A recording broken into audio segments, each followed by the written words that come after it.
Leftovers. Morning, everybody. Explosive new details on what President Obama knew about Hillary Clinton's email scandal and the campaign's efforts to try and, quote, clean it up.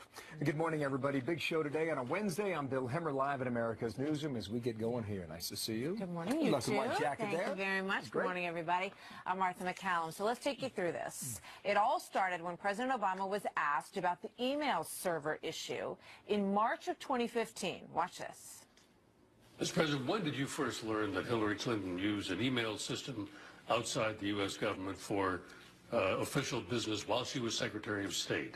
The same time everybody else learned it through news reports. So we now know that that interview triggered an urgent email from Clinton aide Cheryl Mills to the other campaign staffers saying, quote, we need to clean this up. President Obama has emails from Secretary Clinton.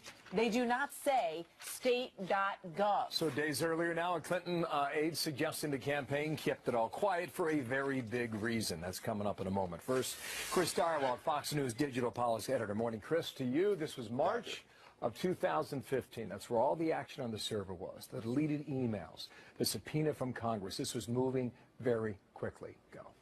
Yeah, and what is revealed as I dig through these purloined letters, allegedly purloined letters, you see what? Arrogance, hubris, absolute, total self-regard, astonishing. And what you find really revealing is the frustration that the more clear-eyed members of Clinton's team had when they say, you needed to clean this up. Why didn't you do it? Why didn't you take care of business? And they didn't take care of business. They didn't come forward. And as a result, all this time later, years after she's left, it's still going on, and they're having to say, we got to clean it up with the president. Okay. Astonishing. The aide I mentioned there is Neera Tanden to John Podesta, okay? This is the back and forth. March 2nd, 2015. This is a Cheryl special. Know you love her, but this stuff is like her Achilles heel or kryptonite. She just can't say no to this stuff. Why didn't they get this stuff out like 18 months ago? So crazy. Podesta says, unbelievable. She writes, I guess I know the answer. They wanted to get away with it. There's probably a morsel of truth in that. A dadgum big morsel, I would say, a chunk even. You have a situation where if Clinton, and we remember that moment that she had the press conference at the United Nations that was so astonishing, where she basically says, I did it for convenience and quit sweating me, and asked and answered. If they would have done the right thing and not been so arrogant, if they would have come out earlier and said, you know what, we've been asked for these records, and as it turns out, we made a serious error in judgment, there would have been a huge firestorm over it. It would have been enormous. But then you know what would have happened? It would have faded over time. Instead, because of that arrogance, they are dealing with this even still today. All right, now, President Obama is accused by some of lying. When you go back to that month and the months that followed, was he? You know what one of the favorite terms at the White House and any administration is called this plausible deniability. How come? They don't tell the president things that could be uncomfortable for him. The president can plausibly say that he knew that Hillary Clinton used a non-government email account for some emails to him. That doesn't mean that he necessarily knew that she had a homebrew server in her house running a whole separate email chain and didn't ever use state.gov emails. So he has plausible deniability on that count. Quickly, do you see why the FBI did not prosecute? Or do you still ask yourself, why not? James Comey, the FBI director, basically said it in between the lines. His point was, everybody knew. The first defense witness in this prosecution would be who? The President of the United States, followed by the Secretary of Defense, followed by the head of the NSA, followed by a who's who of the Obama administration, and across the national security apparatus of the federal government, because everybody knew they'd let her get away with it. And at the end, you can't come back in and say, well, you let her get away with it for years, but now we're going to prosecute her for it. The chief magistrate of the United States knew about it and let her get away. This can be debated. Okay, now, plausible deniability. We're looking for that every day. A little bit of redemption, sir. The Reverend. You know it. Chris Direwalt, see you soon. Martha. Bye, brother. So Donald Trump chewing over all of this as well and seizing on the latest in this email mess that hits both Clinton. He hit both Clinton and President Obama really during a rally yesterday in Florida. Watch this. In other words, Mills was saying Obama He had to know that Hillary was using an illegal server, but he claimed otherwise. So that means Obama is now into the act. He didn't want to get caught up in the big lie. So Trump has a very busy schedule today. Senior national correspondent John Roberts following all that live from Washington. Good morning to you, John.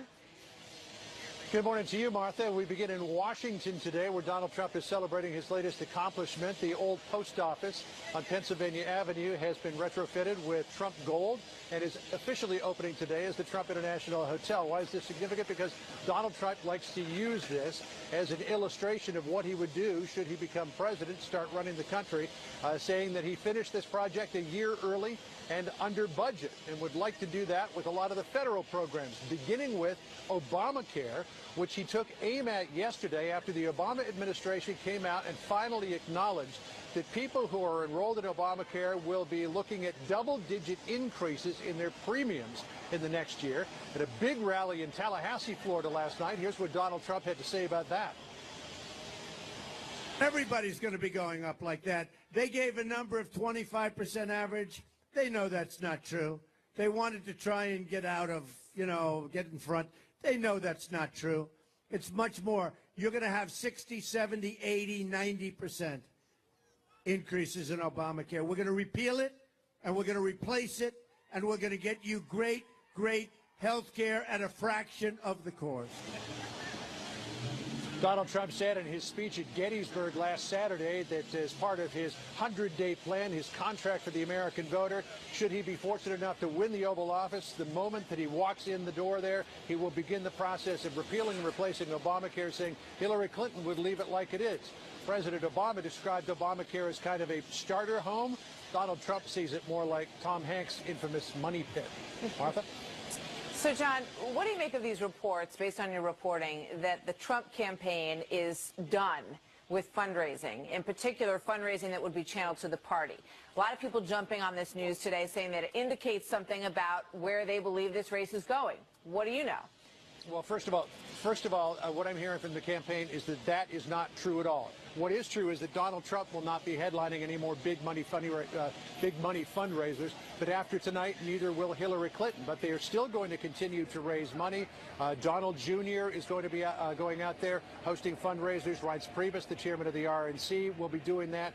The RNC told me last night that a lot of the big money is already gone, so they'll be looking for sort of smaller donations, still large, and then of course they'll be continuing with their online and direct mail fundraising, which they say is going gangbusters. But both campaigns, after tonight, neither one of the candidates will be out there at those big money fundraisers. So I think this thing got a little bit overwritten, and I do know that Donald Trump's fundraising chairman, Steve Mnuchin, might not have quite characterized it accurately when he was talking to a reporter from the Washington Post. Martha? Interesting. John, thank you very much. So Trump was on our program yesterday, and we were talking to him. He was in Miami at Doral, and he talked about the importance of winning Florida. And boy, it is apparent when you look at the schedule. Yeah, all this comes out in a new battleground poll out of Florida this morning, according to Bloomberg. Donald Trump has a slight edge on Hillary Clinton, up by 2 points, 45 to 43 in that four-way race. And again, you can look at some of the early voting. There's a lot of spin from both sides. Yes, there is. Democrats are doing it. Republicans are doing it. The early voting can find good news for him, and you can find good news for her.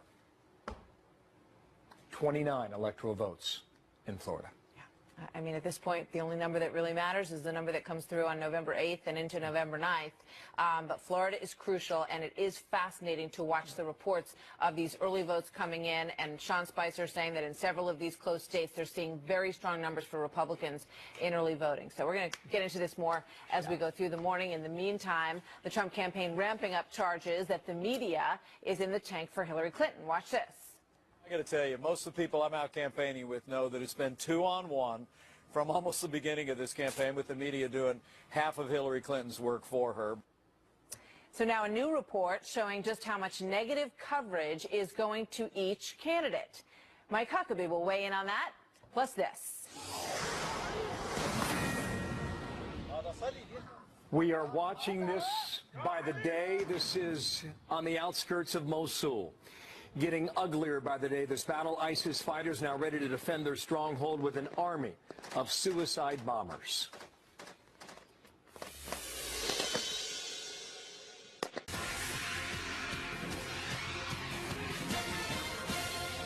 I get up every morning, I about got to turn on the television with a stick. You know what I'm talking about? I mean, yeah, I just never even know what's going to be on there. It's like the media. It's like 2-on-1 with the national media doing half of Hillary Clinton's work for her every day. Don't know how long that stick is, but Mike Pence saying the news outlets are not giving his guy a fair shake. This is We Get a New report from the Media Research Center, finding Trump coverage of the 3 broadcast nightly newscasts over the past 3 months has been hostile toward Donald Trump 91% of the time. Now, Mike Huckabee knows the media very well. Former governor of Arkansas, Fox News contributor, Trump supporter, and good day to you, sir, and thanks for coming back. What do you think of the report first on its face? The number seems extremely high. Defend it. I mean, it's breathtaking, but I don't doubt it. I mean, if you just watch the mainstream media, that's what you see. It's all Donald Trump all the time, and it's all negative. And so, you know, the Media Research Center, what they do, they analyze the total number of minutes that's given, what the anchors say, what the guests say, what the commentators say. They add it up. It's a pretty fair analysis. And 91% of the time, they're speaking negatively about Donald Trump. And it may explain why right now the confidence of the American people in the news media is so much even below Congress. I mean, the media has become about as popular as a whole gang of cockroaches in your kitchen these days. That's pretty low. That's It's pretty accurate, crawling Bill. around the tile. Now listen, the comparison to coverage over Clinton's server is not even close. I grant you that. But some of this stuff is coming from Trump anyway, by either the events of the day or something he has said or something from the past.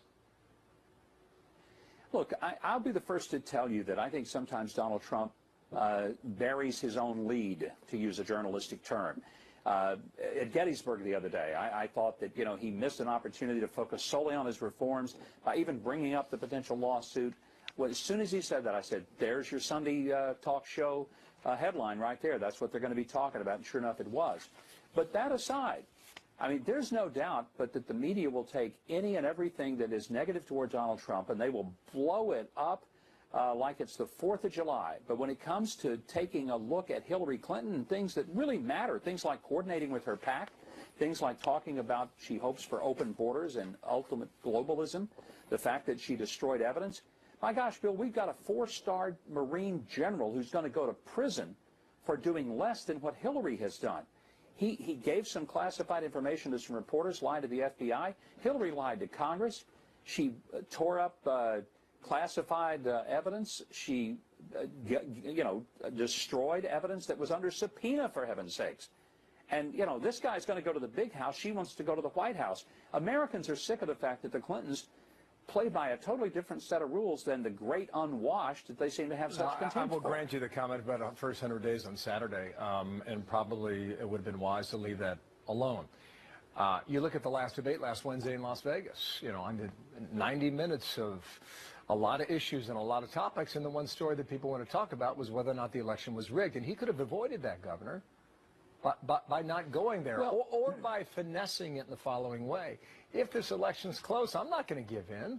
You think Al Gore should have done it in 2000? You think George W. Bush should have done it? You know, it's always easier to look back and say, gee, this is what I should have done. And having been on the debate stage many times, I'm always better after the debate at what I should have said. So I get that. But even so, there was substantive issues, not only in the debate, and I thought that, you know, to make a big deal of what he said, in the manner in which he said it, was really a little bit of overreach on the part of the media anyway. I mean, they didn't hold the fact that John Kerry, after the 2004 election, said that, you know, the results weren't fair. Of course, the big example being 2000, the Al Gore-George Bush race. You know, Barack Obama in 2008 talked about a rigged election, how he wasn't sure it was going to be fair because he thought Hillary might rig it. So this is not all that big a headline, but people treated it as if he had, just stomped on the Constitution or something. Let's get to one more point here, and that's the issues, because they're largely absent. There's a media critic, television columnist, Andrew Tyndall, and he notes that issues on the nightly news, going back to the study, in his words, have been virtually non-existent. I saw some anecdotal evidence out of Ohio earlier today suggesting turnout there was already low. And that could be the result in 13 days. A low turnout in a campaign that's been about personality and not the issues, Governor? If it's low turnout, I think that's bad for Hillary, because I'm convinced, Bill, that Trump supporters are going to go to the polls. If it rains 16 inches, they're going to swim right through the rainwater to get there. But look at the difference between the rallies that Trump is holding and the intensity of his voters. They'll stand in line for 8 hours to maybe, and maybe not, even get in the building. Hillary's rallies, I mean, good grief, they got to pump oxygen in the room to keep them awake. And the numbers are low. I mean, Tim Kaine had 30 people show up. That's a very interesting point. But in your experience, you know rallies and numbers. Do they translate to votes? So give you the last word there. Go. Well, here's what I do know. Traveling on planes and being in hotel lobbies about 5 days a week, everywhere I go, the intensity level for Donald Trump is just extraordinary. And what I see happening is people who will not tell a pollster, they will not tell a news reporter how they're going to vote, but they will lean over and whisper, and I'm talking about waiters and Uber drivers and all kinds of people who will say, I'm voting for Donald Trump. They're very passionate about it, but they won't even tell their own families because it creates such a fight with some of their friends and relatives.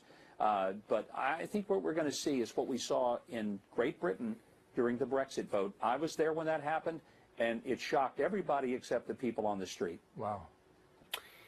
I'll take that as a prediction. Governor, thank you. Mike Huckabee there in Florida. Fair enough. Thank you, sir, for coming back today. We'll talk real soon. Thanks, Mike. You bet.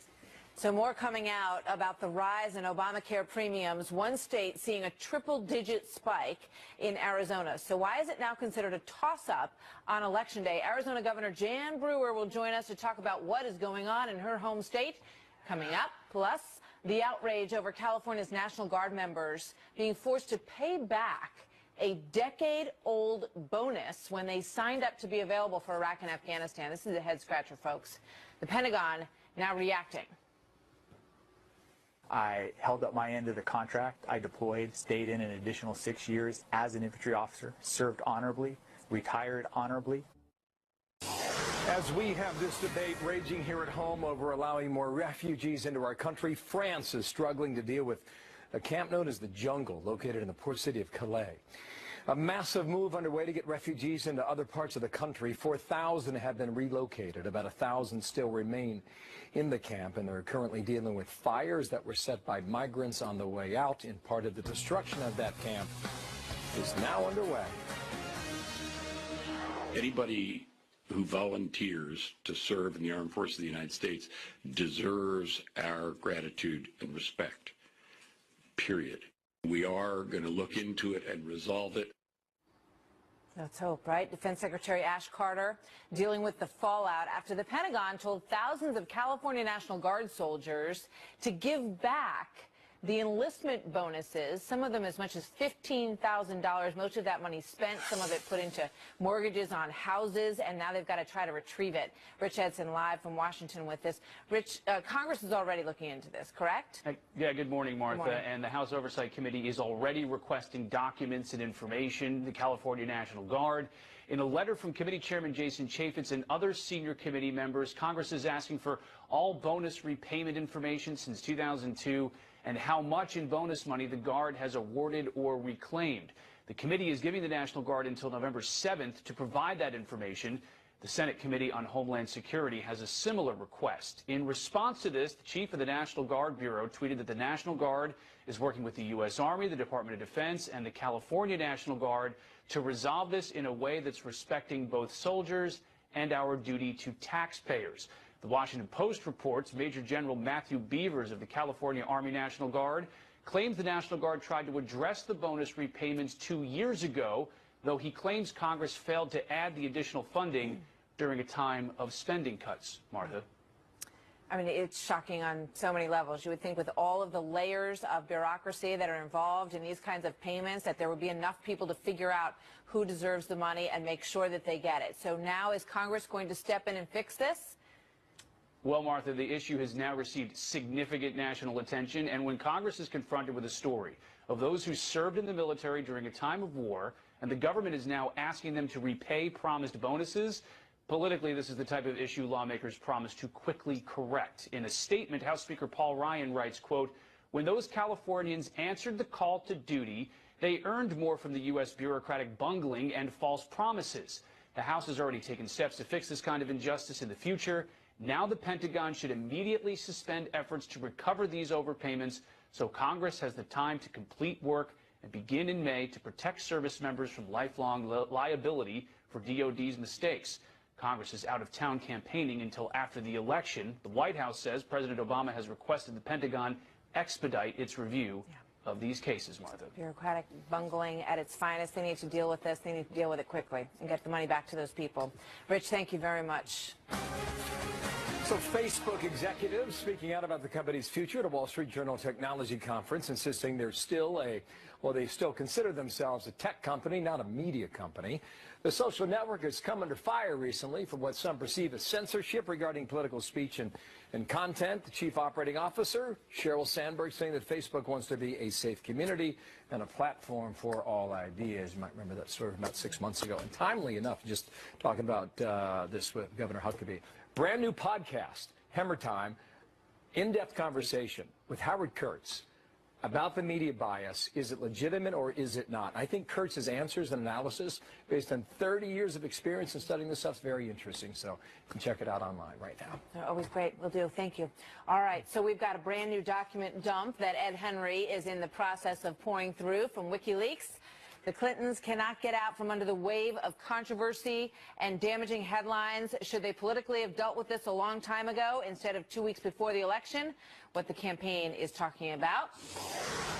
Also, this Fox News alert, keep a very close eye on this. The battle to retake Mosul from the hands of ISIS.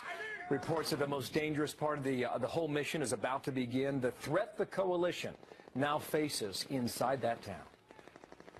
Many people wondered how ISIS was able to withstand and hide from the US-led airstrikes. Well, this is how. They've dug deep underground.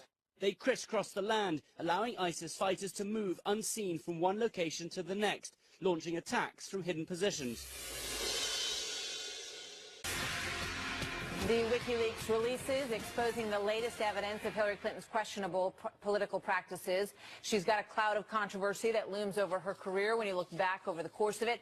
Travelgate, Whitewater in the early days. Then, of course, you have Benghazi and the allegations of pay to play that have come out throughout this campaign during her time at the State Department. Then you've got the private email server and new evidence that her longtime friend, Virginia Governor Terry McAuliffe, influenced the FBI's investigation with a very large campaign contribution to the wife of a person who worked in the FBI's Washington field office. So it goes on and on. Brad Blakeman joins us now. He served as Deputy Assistant to President George W. Bush. Jessica Tarlov is a Democratic pollster and senior political strategist at Schoen Consulting. Welcome to both of you.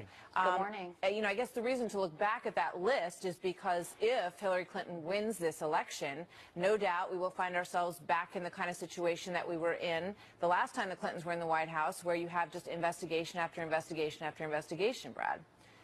There's no doubt about it. And Hillary Clinton, if she is the president, is not going to have a honeymoon. It's going to be a hangover because there are a lot of scandals that have yet to be investigated as part of the oversight of the Congress. So, you know, we're going to start where we left off with Hillary Clinton, and that's the sad part. And then the Clintons are prone to scandal anyway in their governance. So, in my opinion, the Bonnie and Clyde of political politics would be back in the White House and keep the Congress busy with investigation after investigation. I mean, starting with the most recent, Jessica, there's no doubt, regardless of the outcome of this election, that somebody is going to have to look into the FBI's investigation into the Hillary Clinton matter, because the more we learn about it, the more it looks like the fix was in, that there was never going to be an indictment, and that perhaps Terry McAuliffe made a very large donation to the spouse of an FBI higher-up, perhaps in order to make sure that that didn't happen.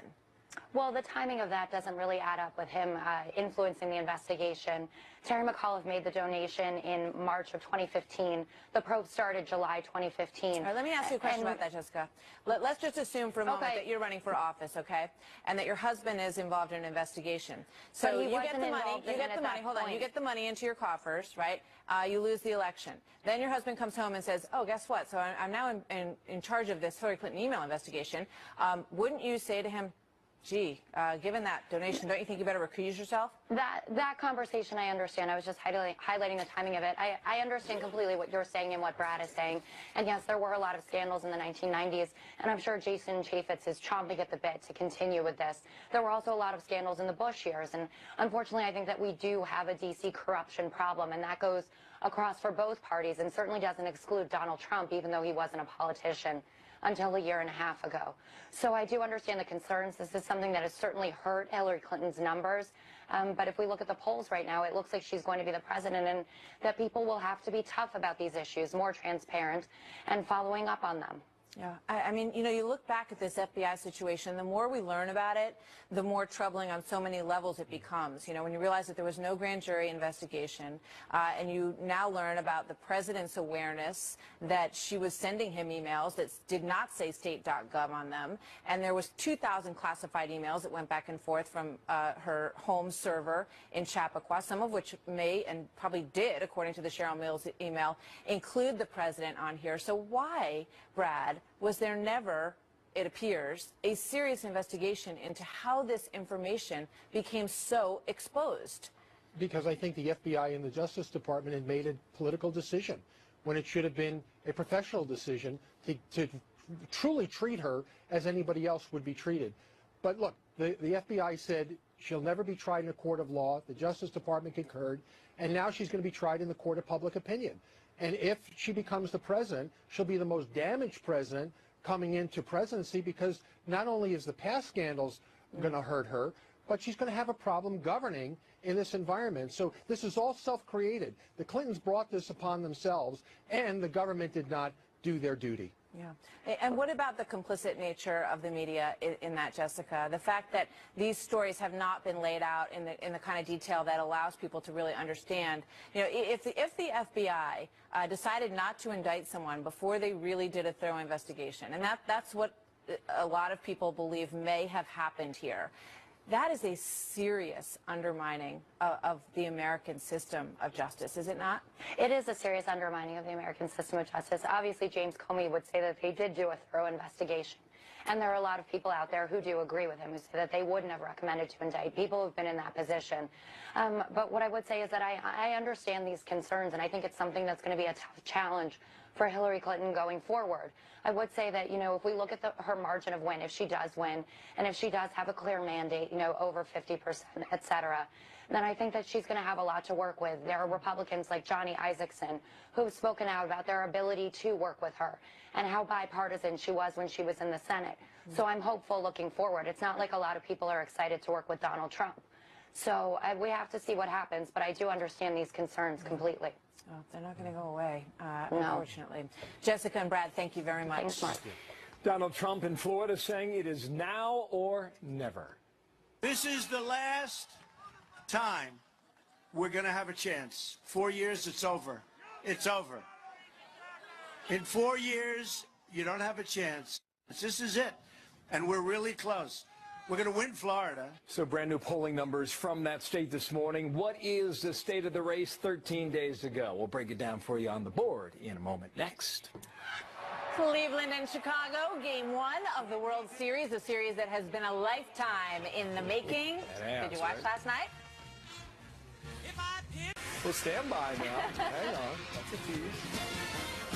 We're going to win the state of Florida. We're going to win back the White House. We are going to win Florida. And by the way, the lines at the voting booths are record. Well, Donald Trump now feeling optimistic. That was him in Florida yesterday. He also told us that Florida is vital, as you well know. What's the true state of the race in the home stretch?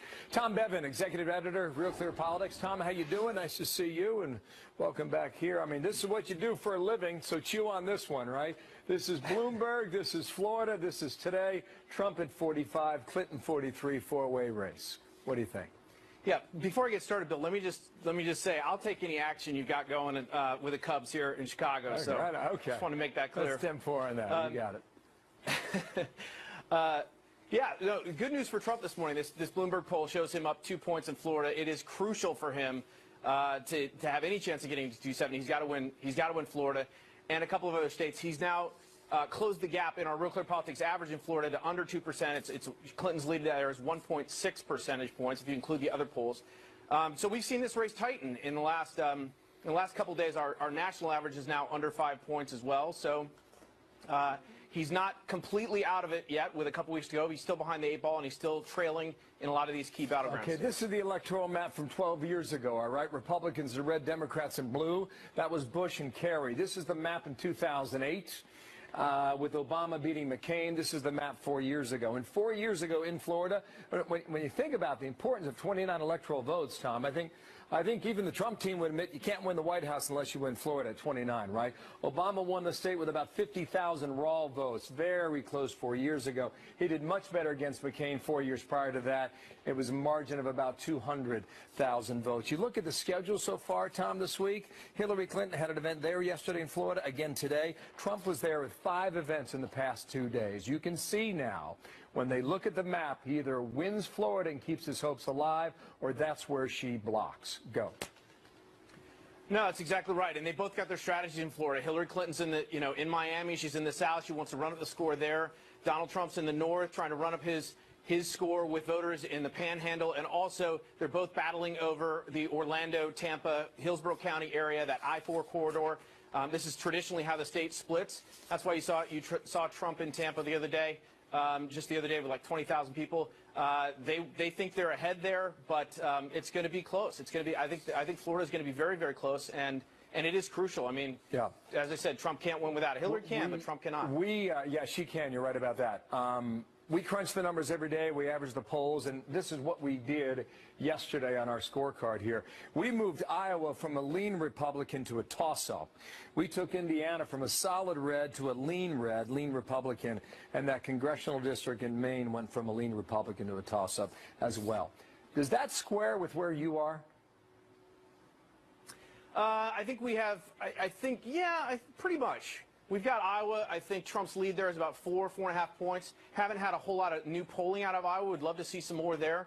I think the Maine district was leaning for Trump, but now might have slipped a little bit as he's lost ground in some of these other states. So that's roughly where we have it. Again, he's trailing and needs to close the gap here in the final couple of weeks. There are some indications that might be happening, but we still got a long way to go, and looking for a lot more data to sort of confirm that. Right. Another big story will be balance of power, Tom, and that's the Senate right now, 54 Republican, 46 Dem. 2 of those are independents. They caucus with the Democrats. Back to that Bloomberg poll in Florida. Rubio has a 10-point lead in Florida. Yeah, that was an eye-popping number. A lot of other polls had that race a lot closer. Democrats have been they've been having this internal discussion about whether to pour resources in there or let that race go. This poll might actually give the upper hand to the folks who think that race is now gone, but we'll see. I mean, Rubio he needs to hold on to that if Republicans want to have a chance of holding on to the Senate, and he seems to be in good shape, at least as of right now. 10 points is a lot in a race like this. Yeah. Tom Bevan, thank you very much out of Chicago. Good luck to your Cubbies, my friend. All right, go Cubs. Thanks. All right, you're going to enjoy this series there. Sounds like you and I should maybe have a wager with Tom Bevan. No, I never changed. Did I change? It sounded like you were supporting the Cubs the other day. Well, since 1908. I said, are you going to go with the Indians because you're from Ohio? And you kind of went, yeah, kind of have like you were thinking about it. Well, I mean, within the state bounds, the lines, I got to support my team. But then Bowling came out yesterday and issued this huge challenge. He was like, I'm taking the Cubs, Emmer. What are you going to do? I said, I'll take the Indians. So you're taking but there was a thought process, is what you're saying. You were not all in from the get-go. I'm coming around to it. Okay. Well, I rest my case. Yes. It's the Cincinnati-Cleveland thing, which I didn't know no doubt. Before I spent some time in Cleveland over the course of the last year, but now I get it. So that's what I'm reading between the tea leaves here. Anyway, so good luck. It's like a Giants-Jets thing. Yeah, it's okay. We get it. All right. So millions of people have already cast their ballots, which you know. There's one of them. Who is that guy? Do you recognize him? That would be Justin Timberlake. But that picture could get him in some hot water, and we would explain why.